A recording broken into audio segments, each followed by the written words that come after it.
My name's Ron Carlson. I preach for a suburban Church of Christ in Dallas, Texas, and I live in a neighborhood that probably looks a lot like yours. It's multiracial, multi-ethnic, multi-economic. Didn't used to be that way. Duncanville at one time was kind of an all-white country club community, but boy have we changed in the last 40 years. Many of our churches are located in these rapidly changing communities. We are the places where, after World War II, people came to settle. But now, there's new suburbs beyond us, and the demographics and the characteristics of our communities are more urban than they are suburban. And one of the things that characterizes life in a first-ring suburb is a rapidly increasing Hispanic population. But I'm here today to encourage you not to be fearful of that, but to embrace the diversity. And one way to do that is through church planting. You understand that the Hispanics are now the largest ethnic group in America, making up about 17% of the population.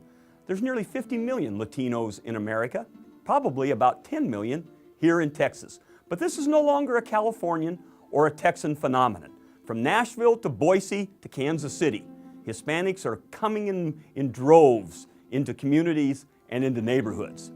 And we as Churches of Christ and the evangelical world at large, we've been hesitant to embrace this. Let's tell the truth. We've never been real good at foreign missions. What if this is God's idea to bring the mission field right into our own backyards and bring us people that are waiting and eager to hear the gospel? In 2040, the Dallas-Fort Worth area, for instance, will be nearly 60% Latino. That's 8 million Hispanics in north central Texas in just 30 years from now. Oh, you say 30 years is a long time. No, it's not. Just think back to 1980. Yeah, I saw you in that disco suit in 1980, and it wasn't very long ago, was it? In the next 40 years, more than 50% of the growth in America will come from the Latino population. By 2050, they will make up nearly 30% of the American population, almost 130 million Hispanics in America. Do you realize that right now, for every Caucasian that dies in America, another one is born to replace him or her? That if an African American dies, also one is born. But when a Latino dies in America, 8 children are born to replace the one who has just died.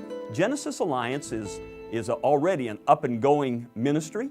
It's proven to be very effective in finding, qualifying, and placing quality church planners who give these missionaries, and that's what they are, even though they're in our own neighborhoods, every advantage and opportunity to make a difference. In Duncanville, recently, we participated with 5 other churches. Our commitment for a 5-year period was under $50,000. That's less than $10,000 a year. And now we've got a great evangelist on the ground in Grand Prairie. The church is up and running, nearly 100 in attendance on Sunday, and more Bible studies than he can possibly do. And you can be involved in such a thing. There are large pockets of Hispanics all over the Metroplex crying for a church and for a church planter. Genesis Alliance will do all the work. You simply contribute with your money and some of your time, and if you want, you can be much more involved as we are. There's a place for every church in the country in this matter, and if you'll just dig a little bit deeper, you can make a real difference, not only for today, but in the years and the decades to come. If we don't aggressively and proactively, right now, plant churches that will plant other churches, that will reproduce other churches, we're going to have a massive social and spiritual problem in our hands that our grandchildren will have to deal with. So let's do the responsible thing. Let's do the God thing. Let's be involved proactively right now in mission work for God. This is a real chance to make a difference where you are.